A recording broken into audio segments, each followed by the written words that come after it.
Shalom, puji Tuhan, bertemu dalam renungan hari ini. Puji Tuhan, hari baru, berkat baru, anugerah baru kita terima di hari ini. Puji Tuhan, kesempatan kita untuk bisa membaca dan merenungkan ayat-ayat firman Tuhan yang kita tahu. Ini didengar sendiri oleh para rasul dan murid-murid Tuhan Yesus. Puji Tuhan, Roh Kudus menuntun mereka untuk menulis segala sesuatu yang perlu diketahui oleh umat manusia. Yang dimana Tuhan Yesus katakannya, kalau ditulis semua, dunia tidak cukup menampungnya. Tetapi apapun yang perlu kita tahu, semua sudah ditulis di kitab suci ini. Ini merupakan tuntunan bagi kita, pelita bagi kita. Kita tahu setiap perkataan Bapa yang didengar Tuhan Yesus sudah dicatat oleh para rasul dan para murid Tuhan Yesus di sini. Tuntunan bagi umat manusia, tuntunan bagi kita semua. Tuhan kita tuh senyata Alkitab ini. Tuhan Yesus itu benar-benar masih berbicara sampai sekarang. Salah satunya kepada saya. Dan banyak orang-orang yang kita tahu ya, para pendeta atau para hamba-hamba Tuhan atau bahkan orang biasa bersaksi mendengar nama Tuhan sendiri. Bersaksi mendengar suara Tuhan sendiri. Dan puji Tuhan ya, saya dinubuatkan oleh 3 pendeta besar ya, Pak Samsun Dabas, Pak Pariaji, almarhum Pak Pariaji, dan pendeta dari India, pendeta Joseph. Anugerah. Karena apa? Tidak bisa disangkal. Pendeta lain yang mendengar. Itu merupakan anugerah bagi kita semua. Bukti bahwa Tuhan Yesus masih berbicara pada manusia. Ini juga merupakan penguatan bagi orang-orang Kristen. Bahwa Tuhan itu rindu untuk berbicara kepada kita. Syaratnya ada Roh Kudus. Karena apa? Karena seperti yang Tuhan Yesus katakan, Roh Kudus adalah Roh Bapa sendiri yang mendengar hal-hal yang akan datang, yang didengar dari Tuhan Yesus. Diucapkan kepada orang-orang yang tentunya yang ada Roh Kudus, di mana Dia hinggap di situ, bersemayam di situ. Amin ya, kita perlu Roh Kudus. Mari lakukan apapun yang menjadi kehendak Tuhan, dan izinkan Tuhan Yesus memakai kita untuk dilingkupi Roh Kudus agar kita bisa dipakai. Amin ya. Kita saling menguatkan, kita saling membantu. Karena kita tahu untuk mendapatkan Roh Kudus itu adalah dengan mengasihi Tuhan Yesus, dan satu-satunya cara dengan melakukan semua perintahnya. Amin ya. Dan Tuhan Yesus datang ke dunia itu untuk menyelamatkan, bukan menghakimi. Karena tidak ada satupun manusia yang tidak berdosa. Menyelamatkan, maka lakukan apa yang Tuhan Yesus juga lakukan, yang juga ditiru oleh para rasul dan murid-murid Tuhan Yesus, di mana mereka mendapatkan begitu banyak siksaan, kesengsaraan mereka dapatkan, tapi mereka tahu bahwa itu juga dialami oleh Tuhan Yesus. Mereka saksikan sendiri Tuhan Yesus disiksa, dibunuh, disalib. Padahal beberapa bulan sebelumnya atau beberapa hari sebelumnya Tuhan Yesus menyembuhkan orang-orang yang sebagian itu pasti menyalib mereka. Seperti yang kita lihat kemarin ya, setelah menyembuhkan orang di Listra yang lumpuh. Kemudian ada imam dewa Zeus yang memberi korban kepada mereka. Kemudian mereka mengoyakkan badan karena mereka bilang hanya manusia biasa. Tuhan, mereka menyampaikan firman dari Tuhan. Baru saja mujizat disaksikan mereka ketika orang Yahudi. Kita tahu kemarin di Listra baru saja Paulus dan Barnabas menyembuhkan seorang yang lumpuh dari lahir. Tapi kemudian karena dihasut, mujizat yang baru saja mereka saksikan sudah tidak mereka ingat lagi. Mereka merajam Paulus dan Barnabas. Bahkan dikatakan Paulus karena dikira mati diseret sampai keluar kota. Tapi kemudian ketika dikelilingi para murid, Paulus bangkit dan masuk kembali ke kota. Itu yang dialami oleh Paulus. Bagaimana siksaan Paulus dapatkan untuk mengajar orang-orang. Ini harus kita ingat selalu. Kita harus mengizinkan Roh Kudus yang menguasai hidup kita. Jangan biarkan apapun menguasai hidup kita selain Roh Kudus. Karena Roh Kudus itu yang menyegah kita untuk berbuat dosa. Bayangkan 2000 tahun yang lalu sama-sama orang Yahudi, satunya dipenuhi Roh Kudus, satunya tidak.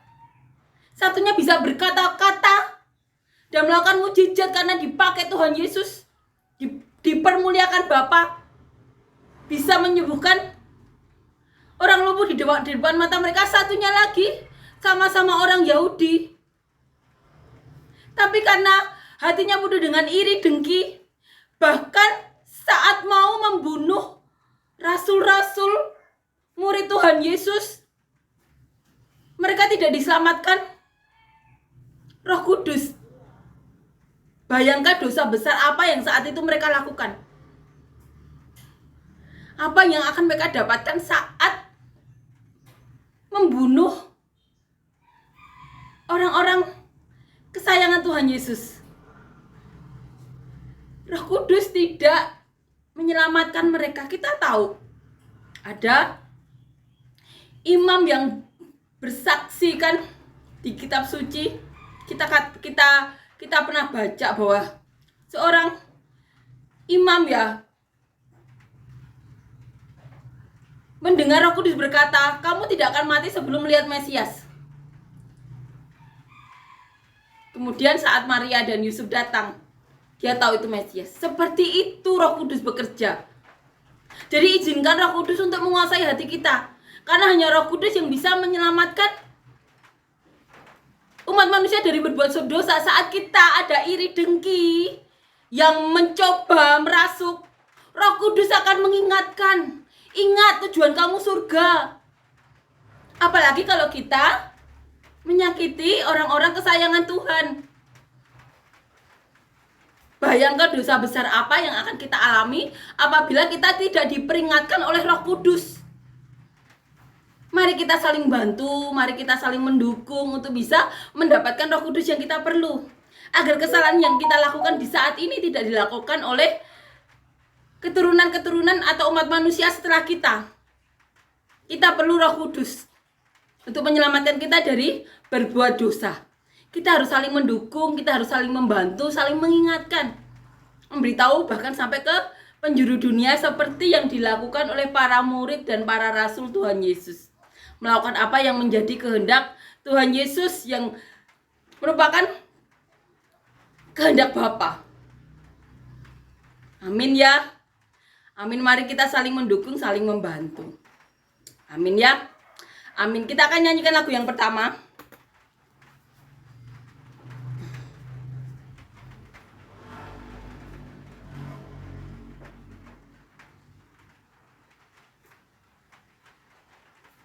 Tuhan Raja Maha Besar, mari datang menyembah Dia. Dia pencipta dunia ini. Dia membentuk gunung-gunung, kehadiratnya datanglah, nyanyi bersyukur padanya.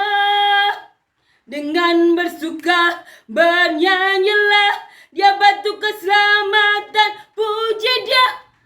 Tuhan Raja Maha Besar. Amin ya. Tuhan Raja kita Maha Besar. Puji Tuhan. Kita akan lanjutkan ya membaca dan merenungkan ayat firman Tuhan. Diambil di Kisah Para Rasul pasal yang ke-14. Judul perikopnya kembali ke Antiokhia. Kisah Para Rasul pasal 14 ayat 21 sampai 28. Paulus dan Barnabas memberitakan Injil di kota itu dan memperoleh banyak murid. Lalu kembalilah mereka ke Listra, Ikonium dan Antiokhia. Di tempat itu mereka menguatkan hati murid-murid itu dan menasehati mereka supaya mereka bertekun di dalam iman dan mengatakan bahwa untuk masuk ke dalam kerajaan Allah kita harus mengalami banyak sengsara. Di tiap-tiap jemaat rasul-rasul itu menetapkan penatua-penatua bagi jemaat itu.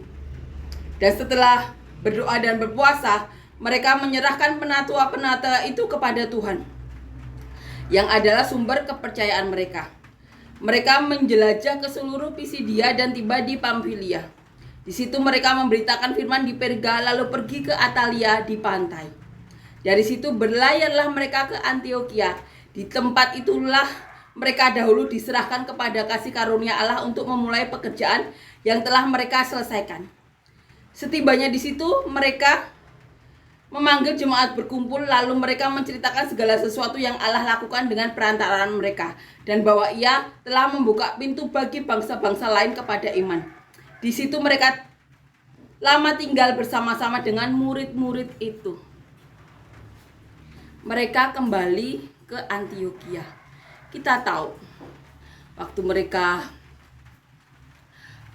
berkumpul ya, berdoa, berpuasa bersama, Tuhan berkata, khususkanlah Paulus dan Barnabas untuk tugas yang Tuhan mau embankan kepada Paulus dan Barnabas. Dan di sini mereka katakan bahwa tugas yang diserahkan kepada Paulus dan Barnabas sudah mereka selesaikan. Mereka pergi ke banyak tempat. Puji Tuhan. Banyak hal yang mereka dapatkan, bahkan sampai dirajam. Orang mengira sampai mati, dibawa keluar kota, ternyata hidup. Puji Tuhan. Tugas Paulus belum selesai. Kita akan renungkan dari ayat di awal. Di sini katakan, Paulus dan Barnabas memberitakan Injil di kota itu dan memperoleh banyak murid. Katakan, setelah menghadapi banyak hal di situ, mereka mendapatkan banyak murid. Di kota Derbe. Setelah pergi dari Listra, mereka ke kota Derbe. Di situ dikatakan Paulus dan Barnabas memberitakan Injil di kota itu dan memperoleh banyak murid. Lalu kembalilah mereka ke Listra, Ikonium dan Antioquia. Setelah dari Derbe mereka kembali ke Listra, Ikonium dan Antioquia. Setelah kembali dikatakan di tempat itu mereka menguatkan hati murid-murid itu dan menasihati mereka supaya mereka bertekun di dalam iman dan mengatakan bahwa untuk masuk ke dalam kerajaan Allah kita harus mengalami banyak sengsara. Ini yang mereka katakan, untuk masuk ke dalam kerajaan Allah kita harus mengalami banyak sengsara. Bayangkan saat keinginan Allah di mana kita hidup lurus-lurus saja bertemu dengan keinginan dunia. Seperti yang kita lihat kemarin ya, orang Yahudi yang punya sihir.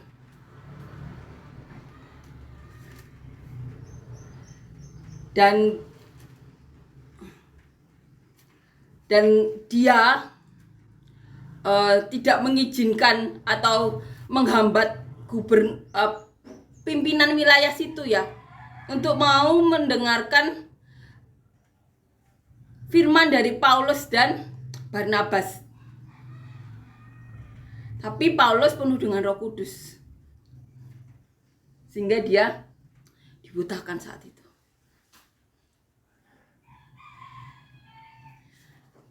Dan saat di Listra, Barnabas dan Paulus dilempari batu.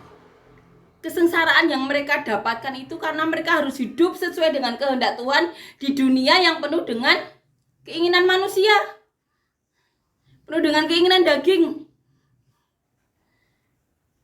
Orang-orang Yahudi sampai menghasut pembesar-pembesar wanita dan pembesar-pembesar lainnya. Kesengsaraan yang mereka hadapi itu karena mereka harus hidup lurus, memberitakan sesuatu. Dan saat melakukan mujizat ada orang lain yang iri, menghasut orang lain seperti itu, seperti yang dialami Tuhan Yesus. Pentingnya kita saling menguatkan, saling membantu. Karena yang dikatakan Paulus dan Barnabas ini ya, bahwa untuk masuk ke dalam kerajaan Allah kita harus mengalami banyak sengsara, karena untuk melakukan kehendak Tuhan itu, saat kita diberkati Tuhan, pasti banyak orang yang iri dengki. Kesengsaraan ya datang dari orang-orang tersebut. Sudah dari zaman nabi-nabi sampai sekarang, hal itu terus berlanjut. Makanya Tuhan berkata, jagalah hati kita dengan segala kewaspadaan, karena dari situ terpancar roh kehidupan.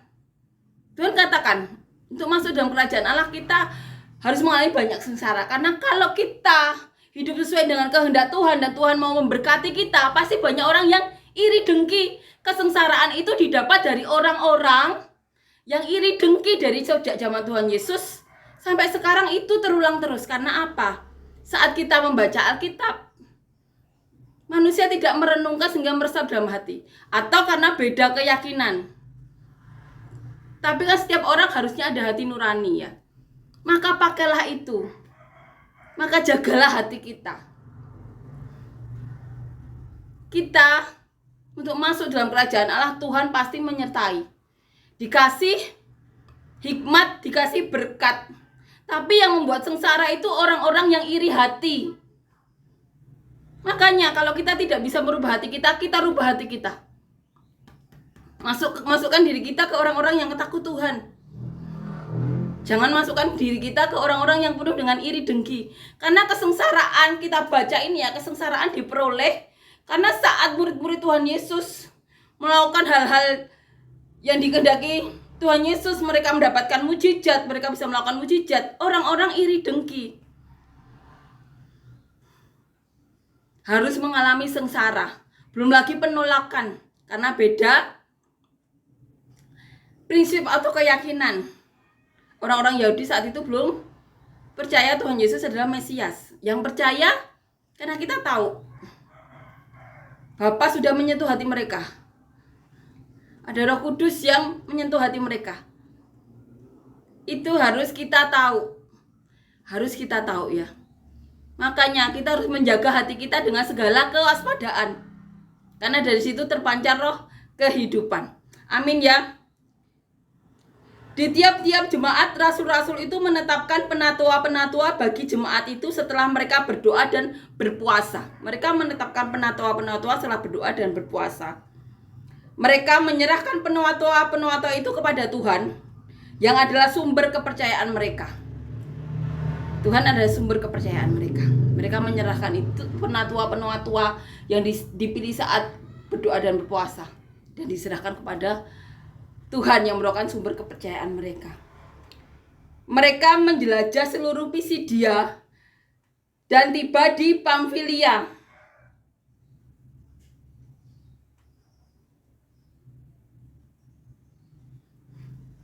Mereka memilih penatua-penatua karena mereka harus berkeliling. Mereka harus memberitakan firman. Jemaat harus ada yang ngurus saat mereka harus memberitakan firman. Maka dipilihlah penatua-penatua yang dapat menggantikan mereka.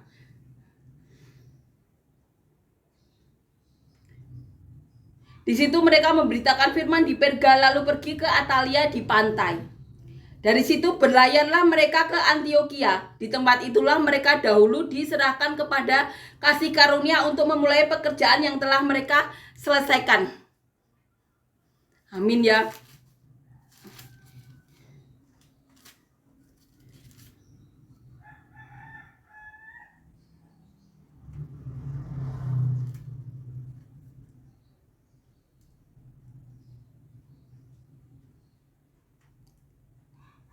Ini ditulis di pasal 13 ya. Di ayat 1, pada waktu itu dalam jemaat di Antioquia ada beberapa nabi dan pengajar, Barnabas dan Simeon yang disebut Niger, Lukius, dan di ayat 2 dikatakan pada suatu hari mereka beribadah kepada Tuhan dan berpuasa, berkatalah Roh Kudus, khususkanlah Barnabas dan Saulus bagiku untuk tugas yang telah kutentukan bagi mereka. Di Antioquia, ditulis di pasal 13 ayat 1. Di sini dikatakan, dari situlah mereka berlayar kembali ke Antioquia ya. Berlayar mereka ke Antioquia, di tempat itulah mereka dahulu diserahkan kepada kasih karunia. Ditulis di pasal 13 ayat 1. Untuk memulai pekerjaan yang telah mereka selesaikan. Khususkanlah Barnabas dan Paulus untukku. Roh Kudus berkata seperti itu, dan tugas yang dikhususkan untuk Paulus dan Barnabas di sini katakan sudah diselesaikan. Puji Tuhan. Ya, 27 setibanya di situ mereka memanggil jemaat berkumpul, lalu mereka menceritakan segala sesuatu yang Allah lakukan dengan perantaraan mereka, dan bahwa Ia telah membuka pintu bagi bangsa-bangsa lain kepada iman. Di situ mereka lama tinggal bersama-sama dengan murid-murid itu. Di sini ditulis di Antioquia mereka tinggal lama bersama murid-murid itu. Tugas yang dikhususkan bagi Paulus dan Barnabas sudah selesai. Di sini dikatakan bahwa untuk masuk dalam kerajaan Allah akan menghadapi banyak kesengsaraan. Karena saat disertai Tuhan, kita tentu diberkati ya dengan mujizat atau apapun. Ada hati-hati yang tidak mau menjaga hatinya dengan segala kewaspadaan. Sehingga banyak hal yang dilakukan, menghasut, mengadu domba, atau orang yang tidak percaya, dan melakukan hal-hal yang membuat mereka sengsara. Itu sudah terjadi dari zaman nabi-nabi di kitab Perjanjian Lama. Maka jagalah hati kita dengan segala kewaspadaan. Fokuskanlah kepada Tuhan. Ingatlah bahwa Tuhan itu memberkati setiap orang menurut kehendaknya. Jangan biarkan iri dengki atau apapun melingkupi hati kita. Mari kita saling bantu, saling dukung untuk bisa menjadi saluran berkat. Apapun kesalahan orang-orang Yahudi di Perjanjian Lama atau Perjanjian Baru, jangan kita ulangi.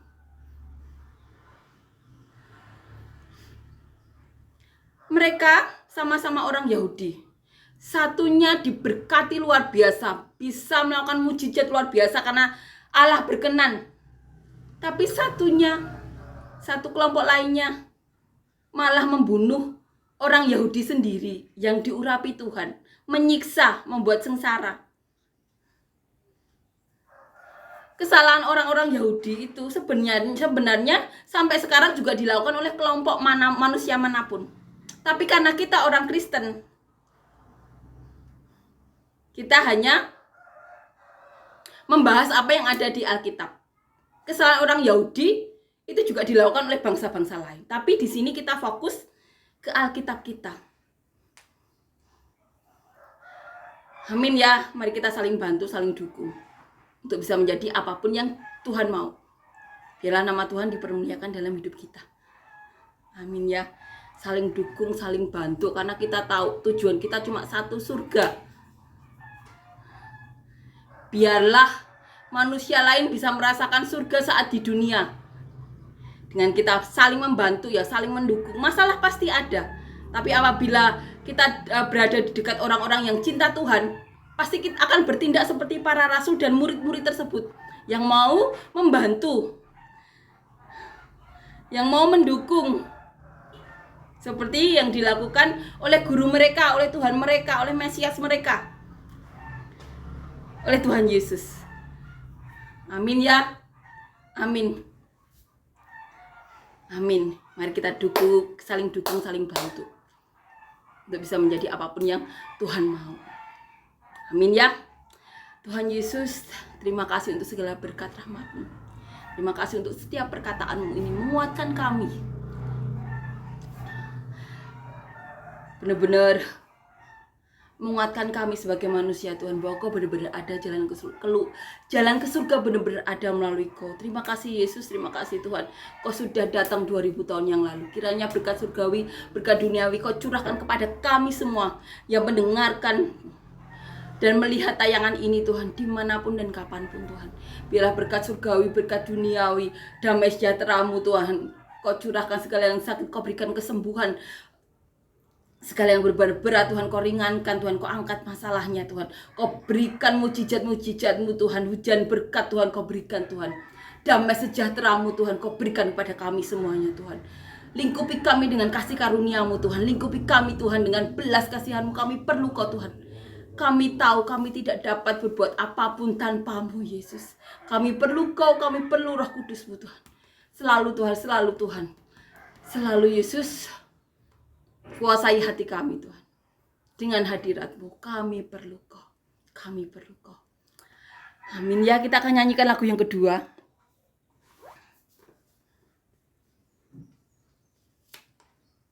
Tiada berkesudahan kasih setiamu Tuhan, selalu baru rahmat-Mu bagiku.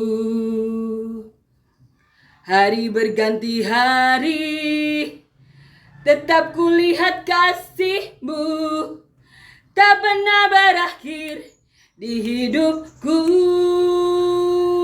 Tuhan Yesus baik, sungguh amat baik, untuk selama-lamanya. Tuhan Yesus baik. Yesus baik bagimu, Yesus baik bagiku, dulu, sekarang, dan selamanya. Dia sungguh baik. Amin ya, puji Tuhan. Amin.